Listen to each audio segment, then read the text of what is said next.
Hi, welcome to Bloomshire, my home in the Pacific Northwest, where I live with my husband, where we raised our 3 boys, and now we have 2 grandkids that love to run around here with us. One of my favorite places to be is up in my flower garden. But this time of year, there is lots of work to be done to get it ready for winter, and I just spent 4.5 hours up there starting the first of the process. So I'm gonna take you up there, show you what I got done, what I still need to do, and then let's talk books. See you up in the garden.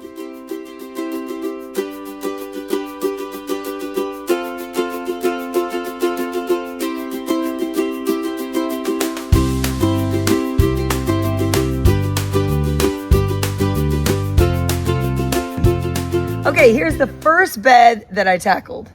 And this one, I had to make some decisions. First of all, I could leave my annuals because I still have 3 to 4 weeks before probably we get a big freeze, maybe even more. So I could still be getting flowers from them to bring inside or just to enjoy outside. But you have to make your own personal decisions with that. So I had to think, I have almost an acre of landscaped yard, so I have to think about certain things I just have to be done with so I can move on to the other things. I'm not going to be really sitting out in my flower garden anymore this year, and I would love to cut some of the flowers, so I kept in mind which flowers were the most important for me to cut, and I took the rest out. The main flower that you can see is gone is the cosmos. They take up a lot of space, and I just had to make the decision to pull those out, even though they would have given me many more blooms. But I had to see what was going on underneath them because I needed to get my weeding done. I might be doing some dividing and some rearranging of things. That'll be in the next video. That's part 2 of getting the bed ready for winter. But what I did decide to leave that are annuals are my zinnias. The 3 zinnias here, or 4, these I just want every last bloom. Same with the dahlias that are over in another bed. This is their time to shine, so I left those because those are just great to have cut flowers inside. So I'm leaving those. Then I think that's my last annual. Oh, besides one other cut flower I really wanted more of was the fennel. Just love this in my kitchen. So I left that. But see, this will just be easy to pull out a few other annuals. So I got most of it done, just left a few. So then I'm to perennials. So perennials, as you know, are going to come back next year. So I don't want to pull those all the way out. But when do you trim them all the way back? Now is a great time. I probably even would have done some in another part of the bed that I'm going to show you in a second that had powdery mildew. I probably should have done that earlier. But I cut most of my perennials back. You can see all my Shasta daisies, and you can just look around. You'll see my delphiniums are cut back. Those are more daisies. And then over here, I have, this was garden phlox. And here in zone 8, I leave about, 4 inches. You can pretty much cut them back for my hardy perennials. There's some that are a little more tender that I leave a little more foliage on. But these are all mainstays of my garden. They can be completely cut back. What I do leave the leaves on is my peonies. Here's one of them right here. Those leaves are still bringing a lot of good energy into the plant, into the root system. So I leave that and let those die back on their own. And some things I decided to leave for a little longer. This perennial, Verbena Rensis, I think I'm pronouncing it right, but Verbena, it will self-seed and it goes a little crazy in my garden. And so last year I was just crazy ripping every little seedling out, but I went a little overkill on it, and I really actually wish I would have had more this year. So I'm going to let this seed a little bit. So I'm going to let it stay a little longer, a couple of my verbenas. Let's see, is there anything else I do that with? Not in this particular garden. But what I left for birds are any of my Rudbeckia, my coneflowers. There's one. There's some little ones over here. I left my salvia, which is an annual here, this type of salvia. And another annual salvia here in Zone 8, this red one. I left those for the hummingbirds. They love them. And I am up here working, so I still love to see the hummingbirds come around. So that was a lot of cutting back, and it feels so good because I was able to look in my garden, look for anything that might be diseased.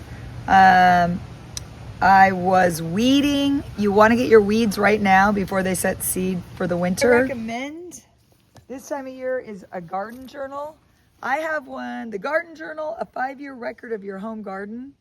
And this is by Linda Vader, which I'm sure hopefully you've already seen her channel, Linda Vader. She is an amazing gardener, and she just does all sorts of amazing things with her home and her garden. And she has a lot of wisdom to share. But she came out with this garden journal, and it's great. But it's a great time to write things down. What didn't work if you haven't been writing it down through the summer. What you want to do in the spring. Anything that you're not going to get done now, you might remind yourself, I need to move this in the spring, or I need to add something. Even though the fall is a good time to get that done, sometimes we just don't have time. I should be using it all summer long, and I do, but it's this time of year that I really take stock and think, what didn't work? I take a lot of pictures to remind myself what I need to get divided. If I don't get it done this fall, it's what I need to start doing in the spring, and what new things I want, and all the different changes. And this is super important for me this time of year. So get yourself a garden journal. And if you haven't checked out Linda Vader, check out her channel. All right, so one more spot I wanted to take you to over here.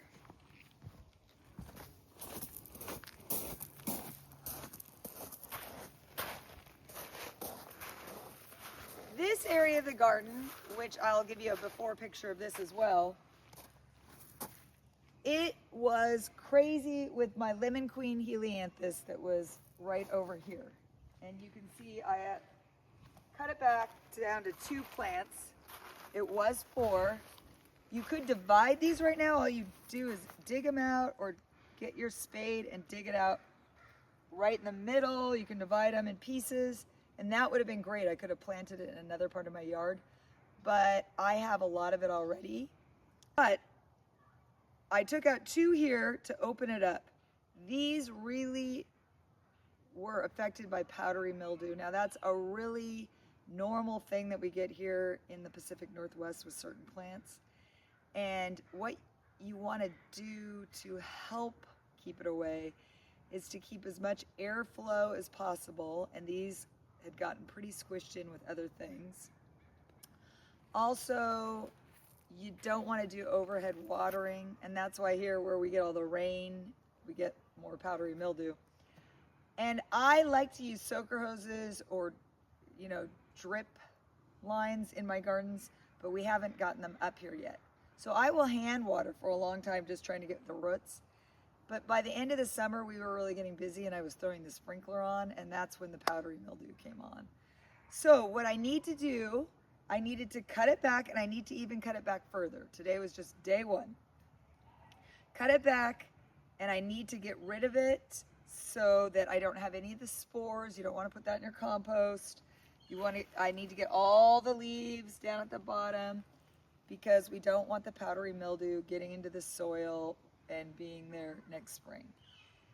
It's not going to ever kill your plant, but it doesn't help it thrive, and it doesn't look very good. So that was a big area that I opened up here, and I think it's going to be much better. I can just start looking around, seeing different things and how I can improve it for next year. These are my bearded iris. And so those you just kind of cut back to 6 inches. One thing about bearded iris is you try to cut it, if you can see that, on an angle instead of straight across. That keeps it from the water really getting into it. So it's just better for the plant to cut it at an angle. Here's one thing that I did leave because, of course, I don't want to cut my dahlia down yet. I want as many beautiful flowers for inside my home as possible this time of year. And what I'll do in a few weeks or after these blooms are done, but before the first freeze, is I will dig up the corms and I will put those in my garage for the winter because they're really touch and go if they survive here at zone 8. Sometimes they do, but you just don't know. And I love this one, and I don't know the name of it, but I love it. So the other thing I started cutting back, as you can see over here and over here on the bed I showed you, is all my sedum. And so if you look over here where I haven't cut the sedum back yet, this is actually another plant perennial that I would like to leave all winter long for the seed heads for the birds. But I just can't leave myself that much work for spring. So I do trim a lot of it back. I'm going to leave a little bit of this along with the echinacea. But this is a bed that, as you can see, I have not gotten to yet. So this one is the last portion of my flower garden that I'll be working on, and we'll get back to that one later. You can do a really light trim. I got a lot of new growth on my rosemary, but it needs to harden off. So all I'm gonna do is trim it just a tiny bit here so one's not so tall and those are so short. But you don't wanna do any big prunes right now before we're getting that close to cold weather on things that are evergreen like this, or at least semi-evergreen. Let's see what else. Oh, I had to trim my coreopsis that was in here way back because that had powdery mildew too. And then before I trim everything back on this last side, I wanted to take an opportunity to tell you some things that I am learning. One thing is, this is Centranthus, red valerian, and I should have gotten to this earlier. The one thing about it, so I'll have to watch now this year, is I let it go to seed. You can see right here how it's getting the little fuzzies on it. Those are the seeds. And this can be quite invasive if you let it go to seed. So you want to trim that back before it gets to that point. I'll be fine. I know how to look for it, and I've been fine so far, but I normally would have trimmed this back before. So today was my big day, first big day of cleaning up for the winter. I've got lots more to do, but I wanted to show you where I was at this point. So thanks for visiting me in the garden, and now let's go talk books. Hi, I'm in from the garden and ready to talk to you about those joy books I was mentioning. And I know it might seem like a little shallow topic or a little strange timing right now with all the things going on in the world and the heaviness a lot of us are feeling. But these books were just kind of screaming at me from my shelf, and I thought actually it's a perfect time to talk about joy and to cultivate our joy that we all have within us. When things are heavy, we have to remember all the joyful things as well, and so that we have that to give to others, and so that we have the energy, the vitality to help those that need us, and to know what we can do, and just to have joyful energy to spread.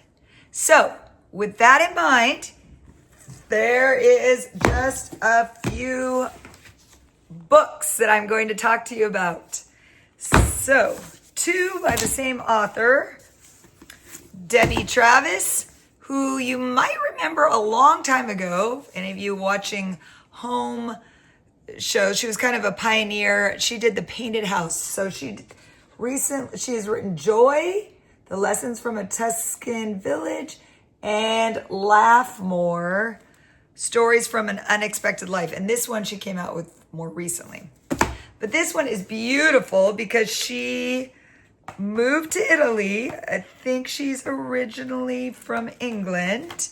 And I'm trying to find some pictures here. There's just a great one for cooking because there are some recipes in these books of hers. But she's just talking about Italy and life in general and how to slow down in the seasons and to pay attention to those things that bring us joy in life. And while I'm saying that, I'm going to bring up this other one here, Joie, which is a French word for joy, A Parisian's Guide to Celebrating the Good Life by Ajiri Aki. And she's saying similar things, but in Paris. And another beautiful, beautiful book. Try to get just talking about, here she's talking about gathering and taking time just to even have a little short get together with your friends, just have some food, just slow down and cultivate that joy. And then one last one, a little different. This is Joyful, The Surprising Power of Ordinary Things to Create Extraordinary Happiness by Ingrid Fettel Lee. This one was a great book by a designer who's talking about more how things around us really can affect our well-being. And it's coming really more from the lens of a neuroscientist, from psychologists. And it's even looking at how much color, one color or another, can affect us and bring us more joy. So those are just 4 books that I wanted to mention. If you just want to read something that reminds us of what we already know, but to slow down, to put our attention on some of the things that bring us joy and not just all of the things that don't. So I would love to hear from you and to hear if you've read any of these, what you thought if you do read them. And I will talk to you again next week. Bye.